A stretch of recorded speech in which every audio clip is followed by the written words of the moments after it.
21 décembre 1960.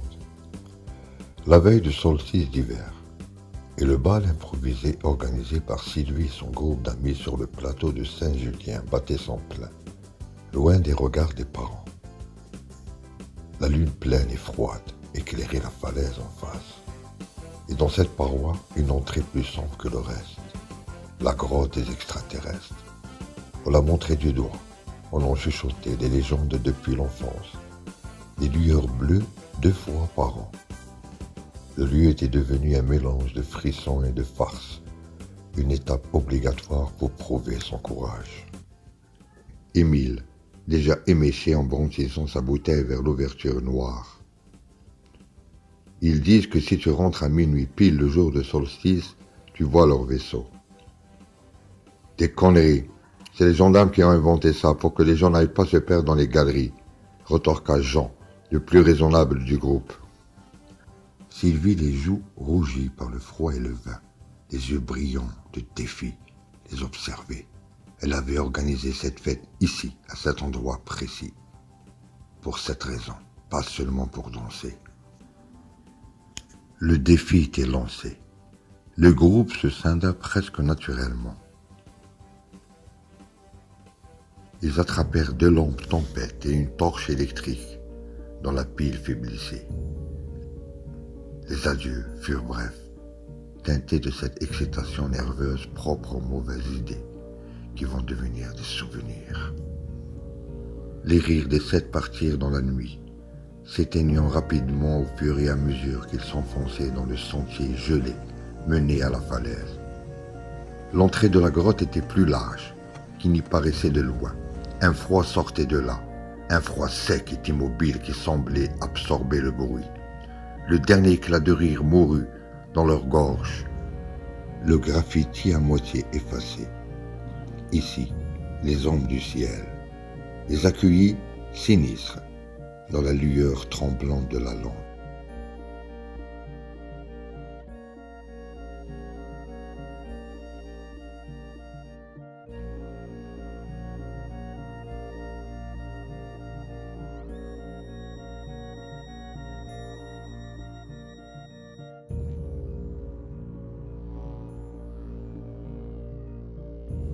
Au bout d'1 heure, 2 des garçons partirent à leur recherche.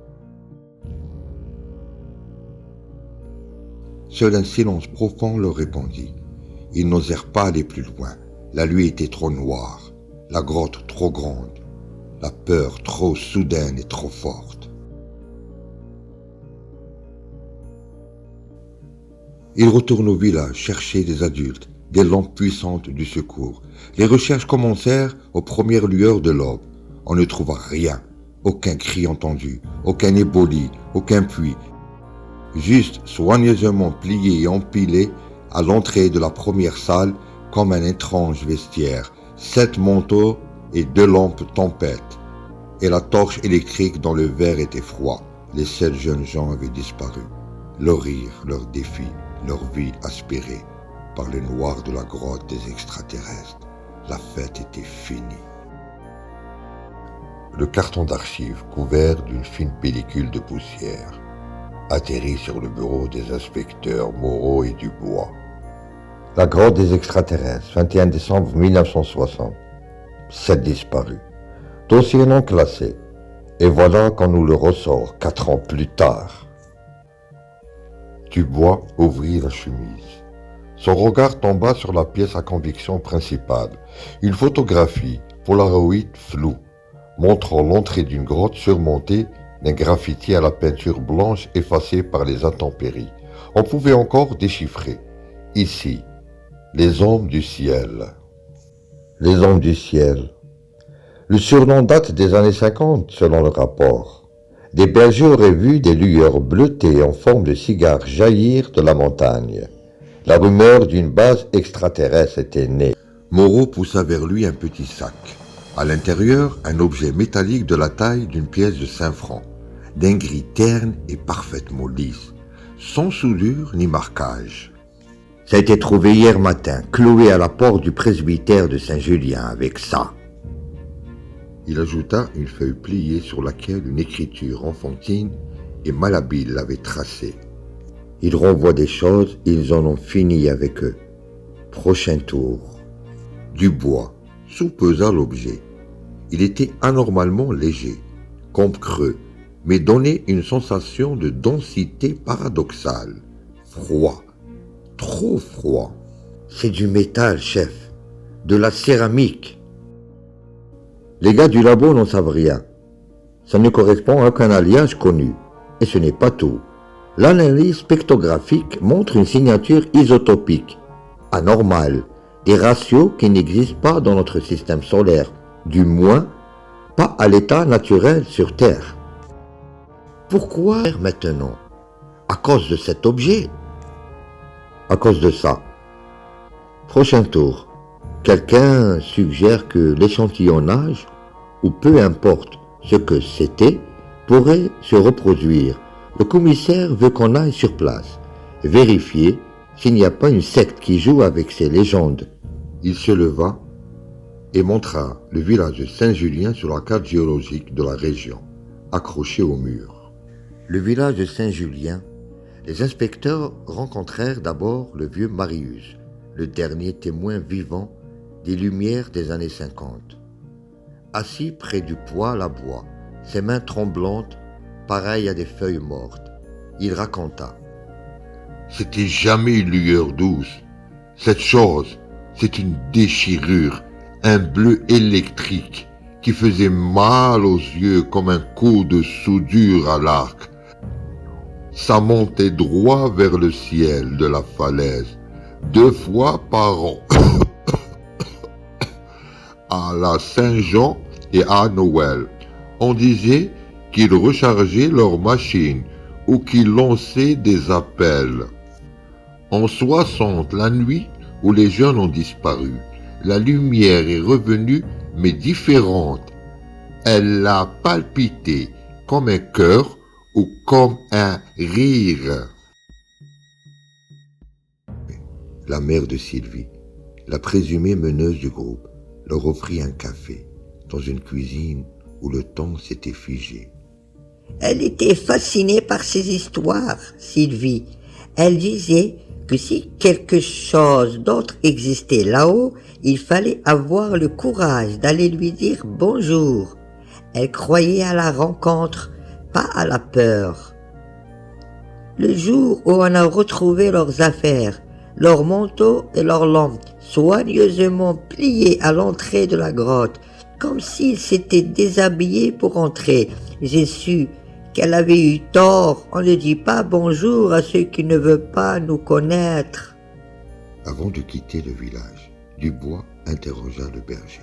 Et vous avez vu les lumières ces dernières années? Moi? Non, mais il y a des nuits sans lune, où les bêtes s'agitent.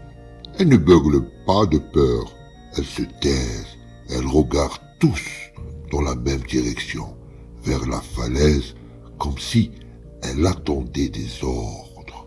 L'ascension vers la grotte le lendemain matin se fit dans un brouillard glacé qui semblait vouloir les dissuader d'avancer. La clôture, rouillée à l'entrée, avait été arrachée. Non par forcer, mais comme dissoute en son centre, les barres tordues vers l'extérieur. À l'intérieur de la grotte, l'air était sec, statique, étrangement dépourvu de l'humidité et de l'odeur de moisi, caractéristique des grottes. Leurs lampes frontales découpèrent les parois trop lises. Aucune stalactique, aucune concrétion, comme si la cavité avait été nettoyée. Moreau, regardez ça! Dubois éclairait le sol. Une poussière grise et fine, uniforme, recouvrait tout. Aucune trace de pas, hormis le leur. Mais au centre de la salle principale, la poussière avait été balayée en un motif géométrique complexe, des cercles concentriques traversés de lignes droites, comme un schéma technique ou un symbole rituel. Et là, au fond, la paroi n'était pas de la roche. C'était une surface d'un noir absolu, un noir qui ne renvoyait aucune lumière, comme un vide, en forme de mur, Dubois lança un caillou vers elle. La pierre ne ricocha pas. Elle fut avalée, sans un bruit, sans une ondulation. Soudain, leur lampe s'éteignit. Non pas par défaillance, mais comme si la source même de l'électricité avait cessé d'exister. La panique visqueuse monta dans la gorge de Dubois, puis la surface noire s'anima. De l'intérieur de ce néant, une lumière naquit. Ce n'était pas la lueur bleue de témoignage, c'était une lumière blanche, crue, clinique, qui éclairait sans réchauffer. Elle émanait de formes qui se déplaçaient de l'autre côté de voies noires, comme des ombres chinoises derrière un écran. Des silhouettes humanoïdes, grandes et minces, aux mouvements saccadés, impossibles. Elles se déplaçaient autour d'autres formes, plus petites, inertes. Ces dernières avaient une apparence humaine. Les 7 disparus. Ils flottaient, suspendus, entourés d'un halo de flamants lumineux qui semblaient les scanner, les pénétrer. Aucun mouvement, aucune lutte, une passivité terrifiante. Un son leur parvint, non par les tympans, mais par résonance dans leurs os, dans leur métal de leurs boutons, un son mathématique, une suite de pulses et de grésillements qui n'appartenaient à aucun langage, mais dont l'intention était atrocement claire. C'était un protocole, une procédure froide, méthodique, en cours d'exécution. Moreau, le rationaliste, le cartésien sentit son esprit se rebeller, se fissurer sous le poids de l'évidence. Ce n'était pas une légende, ce n'était pas un phénomène naturel, c'était une opération. « Vite, on part !» gronda-t-il, sa voix étranglée. Sa main trouva le bras de Dubois, figé sur place, hypnotisé par le spectacle. Il le tira avec une force qu'il ne connaissait pas. Ils reculèrent à tâtons, trébuchant dans l'obscurité totale. La lumière blanche s'éteigna aussi brusquement qu'elle était apparue. Le silence revint, plus lourd que le bruit. Une fois dehors, avalant un grand goulet l'air glacial et normal de la montagne, qu'ils osèrent se regarder. Le visage de Dubois était couleur de cendre. Il les étudie comme des insectes dans un bocal, murmura-t-il.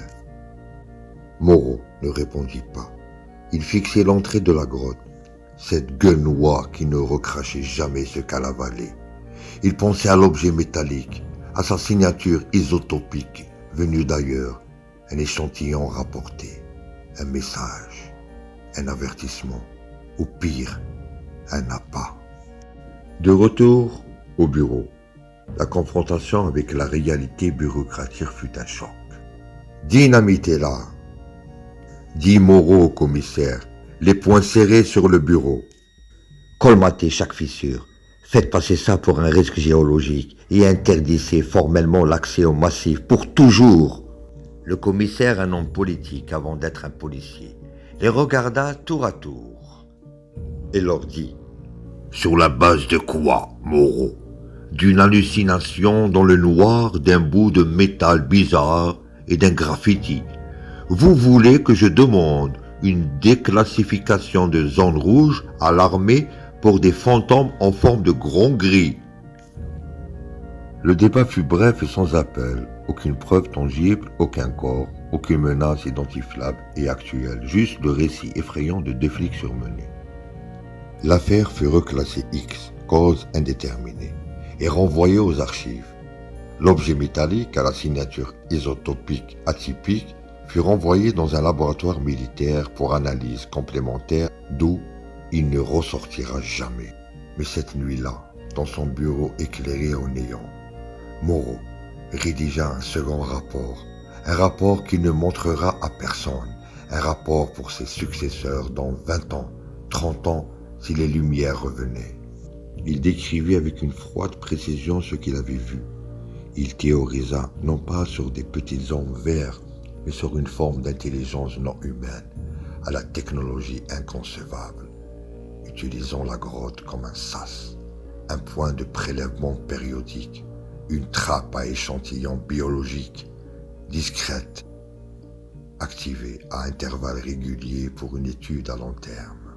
Dehors, la nuit était tombée, Moreau regarda les étoiles non plus avec la fascination de son enfance, mais avec la méfiance glacée d'un gardien aux portes d'un zoo, dont il était aussi l'un des animaux.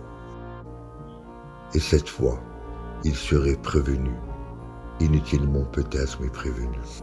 La grotte des extraterrestres était scellée, avec le papier administratif, mais quelque part, dans les entrailles de la montagne, une porte attendait son prochain cycle, non, son prochain tour.